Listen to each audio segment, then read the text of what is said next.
আসসালামু আলাইকুম, আশা করি ভালো আছেন। দেখতে পাচ্ছেন জিজ বেট। অনেকেই আমাদেরকে প্রশ্ন করে থাকেন আমরা কবুতরকে কি জিঙ্ক দেই। দেখতে পাচ্ছেন জিজ বেট, মূল্য হচ্ছে 265 টাকা। আমরা এটা 210 টাকা দিয়ে নিয়ে এসেছি। জিজ বেট এটা আমরা 30 মিলি পরিমাণ পানিতে মিক্স করে দিয়ে দেব। উপকারিতা দেখতে পাচ্ছেন এবং নির্দেশনা দেখতে পাচ্ছেন কি কি কাজ করবে।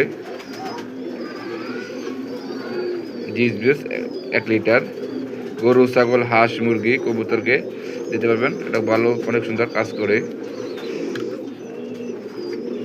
এই যে আপনার মুখ্য আছে, এটা 30 মিলি, প্রথমে 20 মিলি, পরে 10 মিলি আমরা পানিতে মিক্স করে কবুতরকে দেবো। পানির সাথে মিক্স করে কবুতর খেলে আশা করি ওদের যে সমস্যাগুলো আছে সমাধান হয়ে যাবে।